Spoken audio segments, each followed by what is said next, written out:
Bow our heads, I'll have a short prayer before we start. Father in heaven, you are all powerful and all knowing, and we are weak and ignorant of so many things. We'd ask that you would be with us here this morning, that we might learn of thee and draw closer to thee. For Jesus' sake I pray. Amen. Turn with me to John 3:16 if you haven't already memorized it.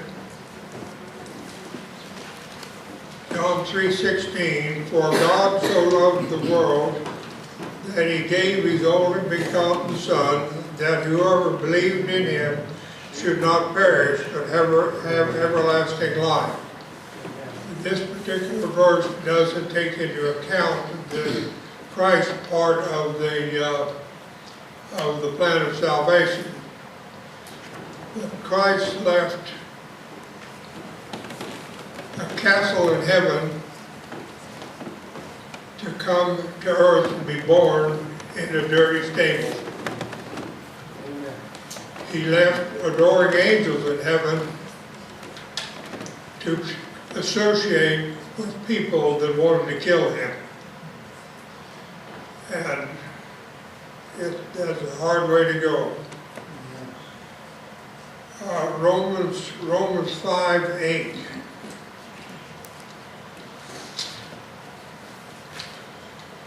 Romans, the 5th chapter and the 8th verse.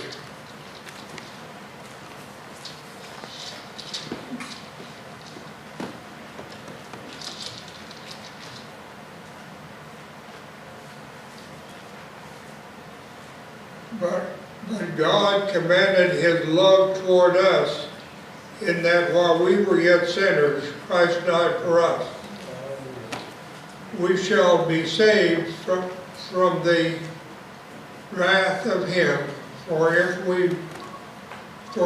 when we were enemies, we were reconciled to God by the death of his Son, much more being reconciled, we shall be saved by his life.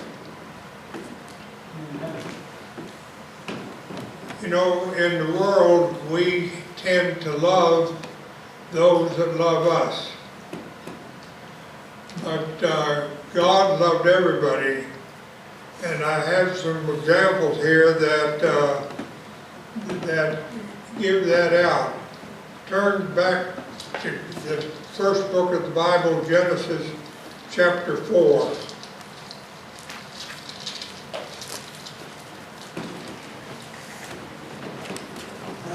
Genesis chapter 4, and beginning with the 13th verse.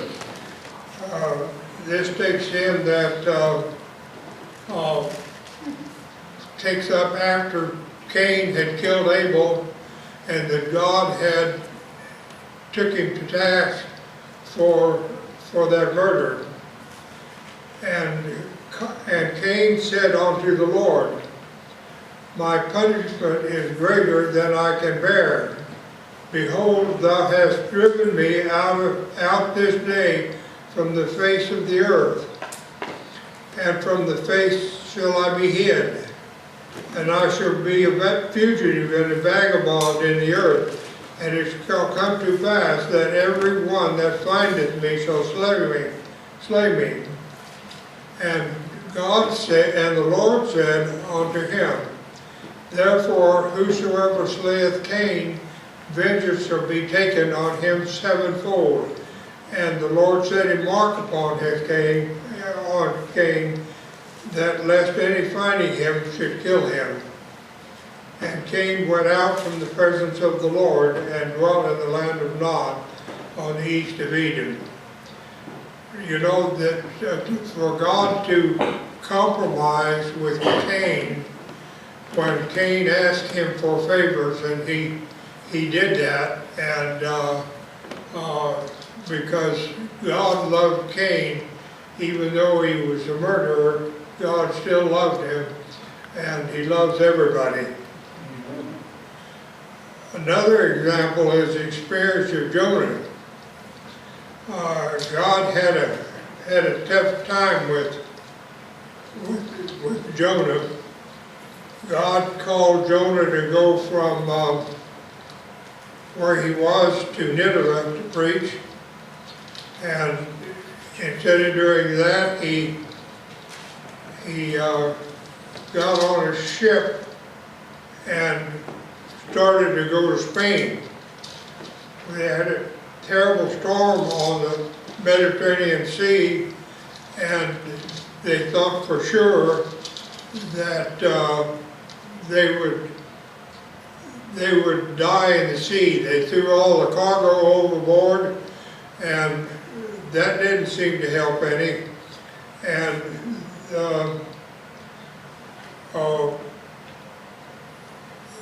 they prayed to their God that they'd be saved, and it didn't do good.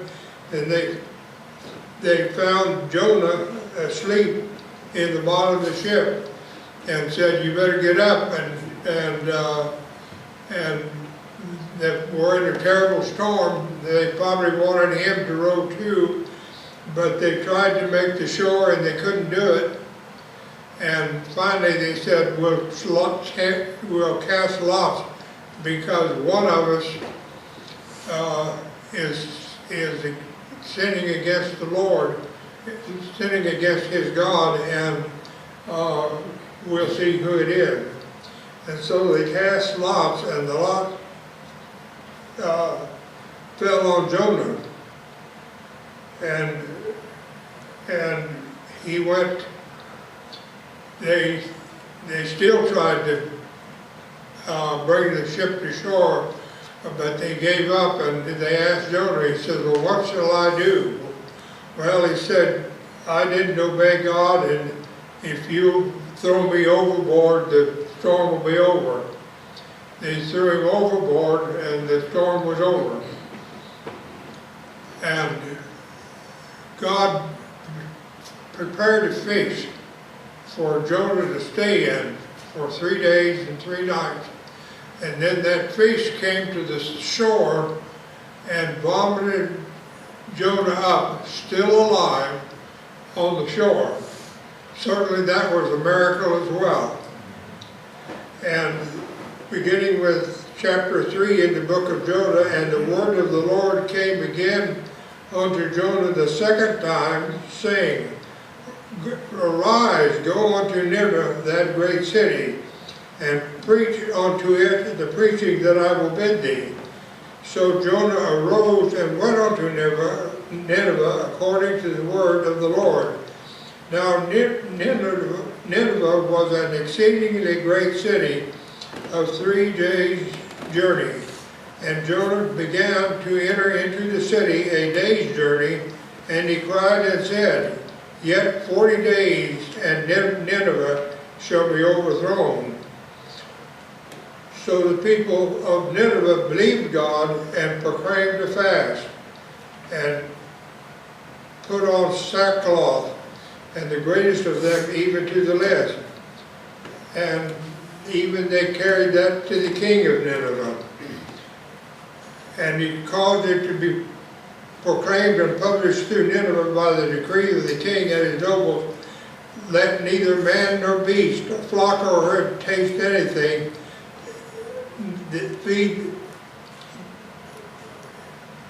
let not the animals be fed. Let them turn every one from his evil way and from the violence that is in their hands.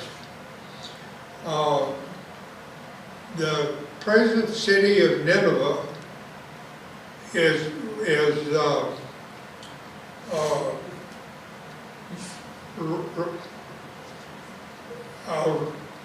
Mosul, and you know the ISIS took Mosul, and when the general conversation was on and they had the Parade of Nations, why they mentioned that there was no Adventists in Mosul, and they did have a church with about 200 members. They didn't announce where those people went, but either they fled Mosul and went someplace else, or they were put to death. I find it surprising that God, after Jonah had disobeyed God to the extent that he wasn't even going to go to Nineveh to preach, that God would still love him and send him there again. And Jonah argues with God, said,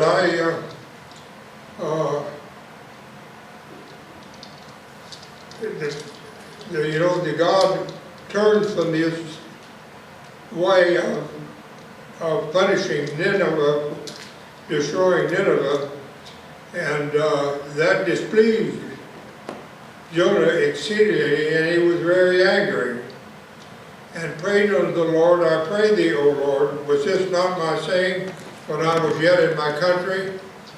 And Jonah wanted to just about pout and went out and sat outside the wall of Nineveh in the sun, and a beanstalk go up and give him some shade for a day, and then it died, and it no more shade. And Jonah fussed to God about that, and God still loved Jonah, because we know that because his book is in the Old Testament. Turn with me to 2 Kings 20, beginning with verse 1.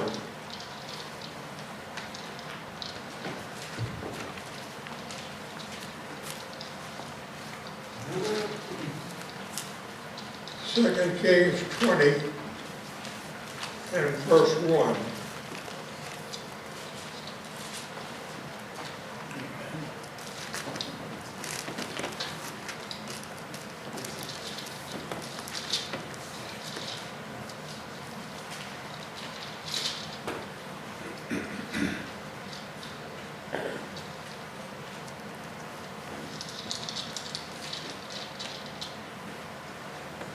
In those days was Hezekiah sick unto death, and the prophet Isaiah the son of Amos came to him and said, Thus saith the Lord, set thine house in order, or thou shalt die and not live.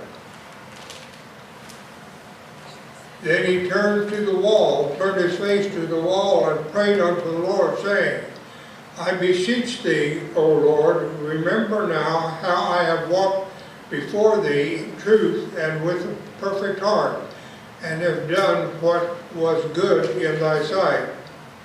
And Hezekiah wept sore, and it came to pass that before Isaiah was gone out of the middle of court, that the word of the Lord came to him, saying, Turn again and tell Hezekiah the captain of my people, Thus saith the Lord, the God of David thy father, I have heard thy prayer, I have seen thy tears. Behold, I shall go up to the I will go up to the house of the Lord, and I will add unto thy days 15 years.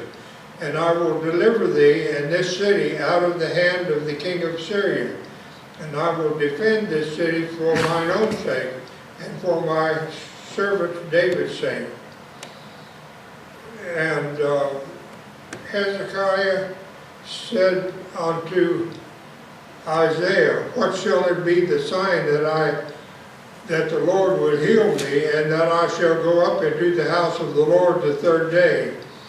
And Isaiah said, This sign shall have of the Lord, that the Lord will do this thing that he has spoken. And shall the shadow go forward or backward?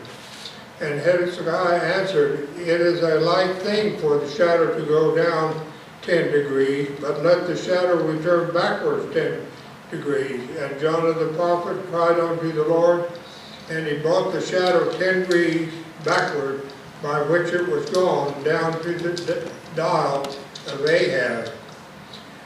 I find that unusual for God doesn't always give us a sign. You know, the Jewish people asked for a sign, and he said, the only sign you get is the sign of Jonah, which meant that Christ was going to spend 3 days in the grave. But God listened to Jonah, saw that he had repented, and gave him 15 more years to live.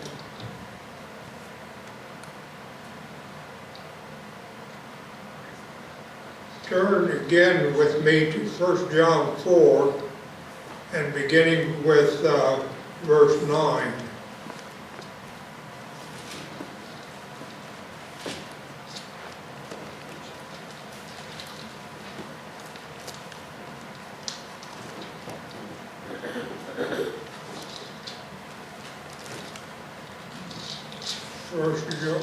First John 4 and verse 9.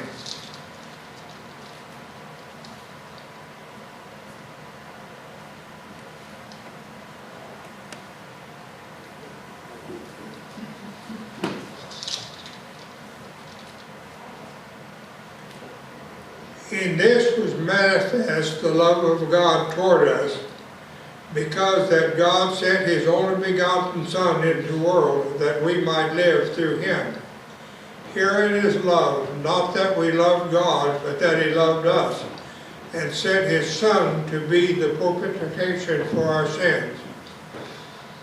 Beloved, if God so loved us, we ought also to love one another. And you know, Christ also mentioned to his disciples that all men will know that you are a Christian by the way you love one another. And he advised us to love one another as well.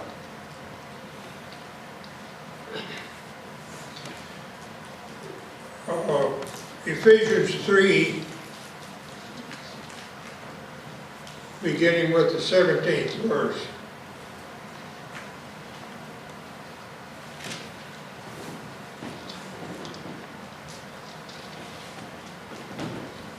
I should have put markers in this, but in every page, but I didn't.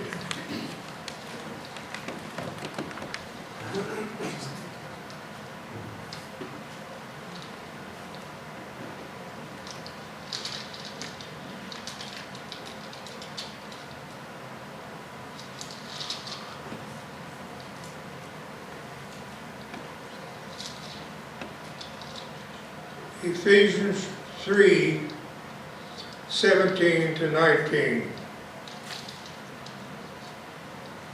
That Christ may dwell in your hearts by faith, that ye being rooted and grounded in love, may be able to comprehend with all saints what is the breadth and length and depth and height, and to know the love of Christ which passes knowledge, that ye might be fulfilled with all the fullness of God. Another item that went on with the disciples, they were talking about how often you should forgive. And Peter thought he was doing pretty good, and he asked Jesus, well, shall I forgive 7 times? Is that enough? And he said, no. 7 times 70 is enough. And you know, when the command went forth from Artaxerxes to rebuild Jerusalem and the temple, they started to count 70 weeks was determined upon God's people. And I would like to think that God forgave Israel every year as they went worse and worse into trouble, and all the way to his death on the cross to AD 34, the stoning of Jonah.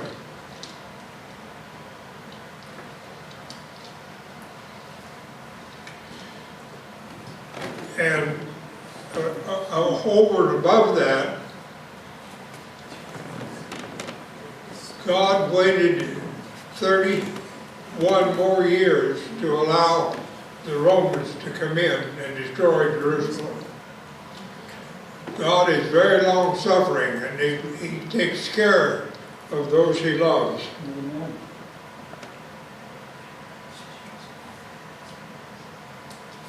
John 21,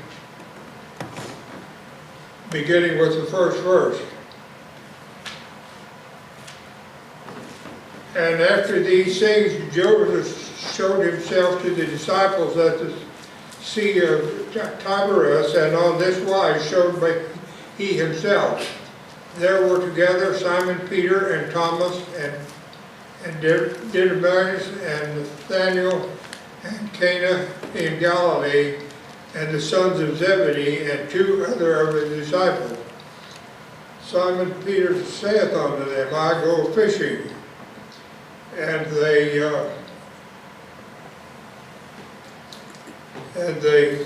they went fishing, and they fished all night and didn't catch a thing. And the next morning they saw someone on the shore, and it was Christ. And they went ashore, and Christ says, go back out again. And normally you didn't fish with nets in the daytime.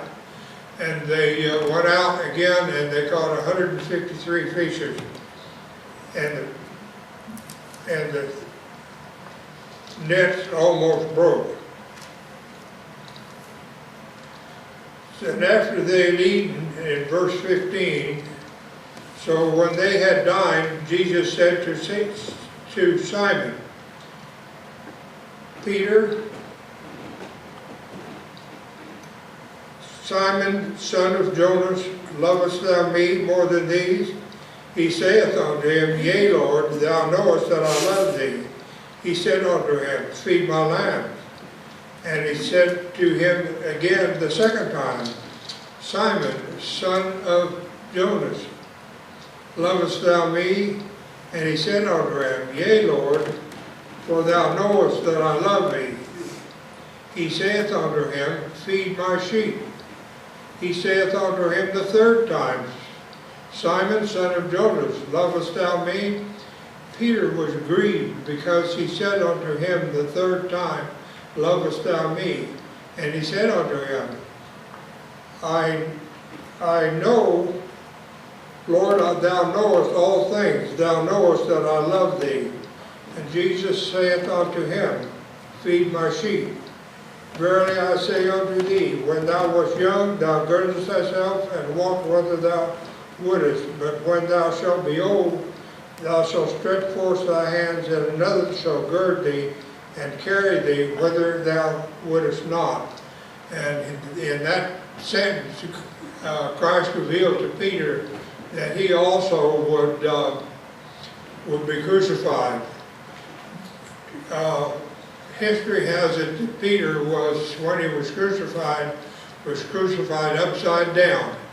And he felt he wasn't worthy to be crucified the same way that Christ was crucified. I find it very interesting that God deals so carefully with people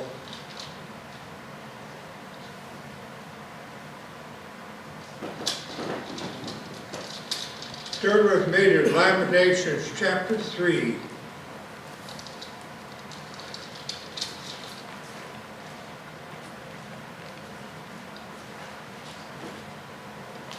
Beginning with verse 31.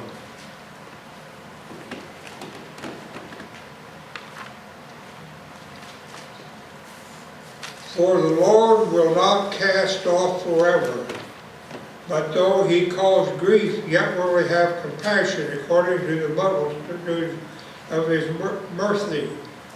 For he doth not inflict willingly, nor grieve the children of men, to crush under his feet all the prisoners of the earth. I have liked this text, and I've known about it for a long time, and I got out Strong's unabridged commentary and was able to find it. And I thought it was in Jeremiah, I thought it was in Isaiah, but it wasn't. And we can do bad things, and God still loves us, and He'll call us back. Spirit of prophecy says that that children that leave the truth after they're grown, that Christ will make a special effort to bring those children back to where they belong because their mothers have prayed for them. I don't think very many of us realize how great God's love really is.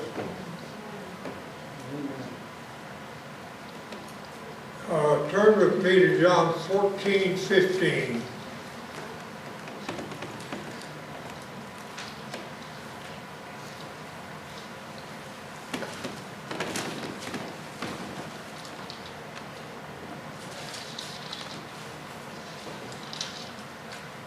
We always think about John 14 as let not your hearts be troubled. You believe in God, believe so on me, but here's another text that's quite interesting. John 14 verse 50, if ye love me, keep my commandments, and I will pray to the Father, that He shall give you another Comforter, that He may abide with you forever. If we love Christ, we should keep His commandments.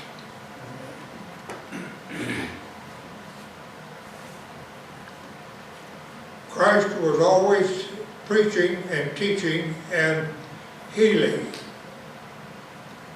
He sent out the 12. Then He sent out the 70, and they brought good reports back both times. And in Matthew 28 verses 18 to 20, He gives the disciples and us the Great Commission.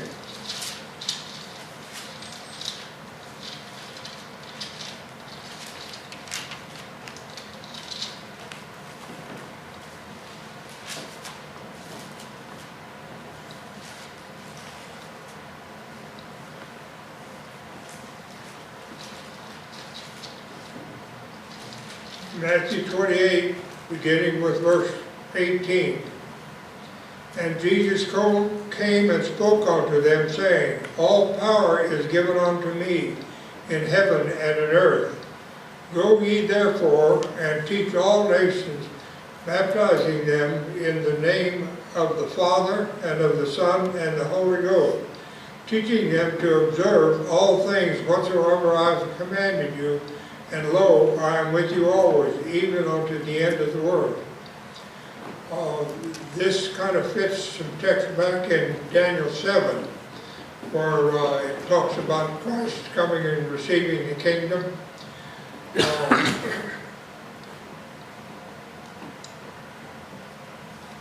This last phrase in the book of Matthew is very interesting.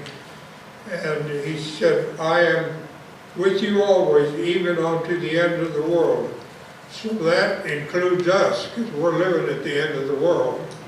And we ought to be teaching and preaching.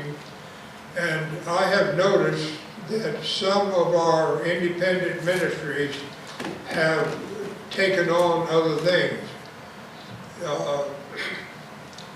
It is written a few years ago, started giving people's operations of the eyes.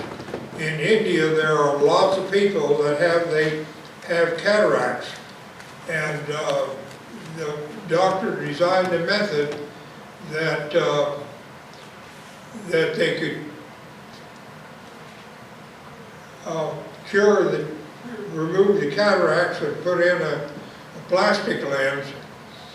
And they started doing that, and they did hundreds and thousands of them over the time, and they're still doing it now. And 2 years ago, they took on another project. There's virtually no Christians in Mongolia. And they just went over there and looked around in Mongolia to see what they could do. And they sent 40 Bible workers to Mongolia to give Bible studies. And there weren't many Bibles in Mongolia, and they hadn't heard of Christ at all.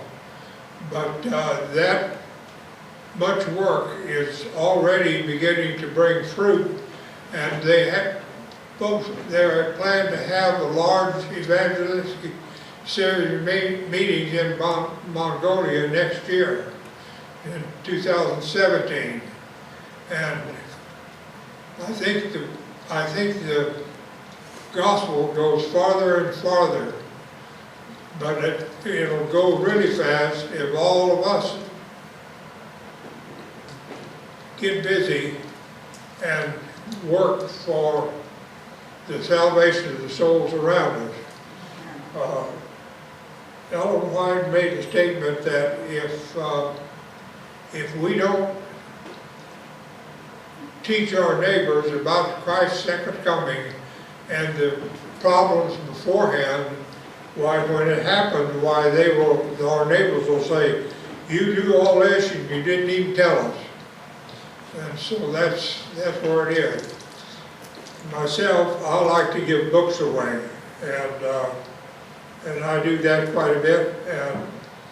And there have been souls won to Christ from books that I have distributed.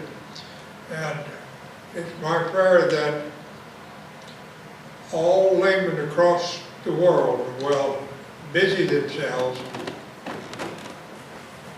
preaching the gospel as best they know how everywhere.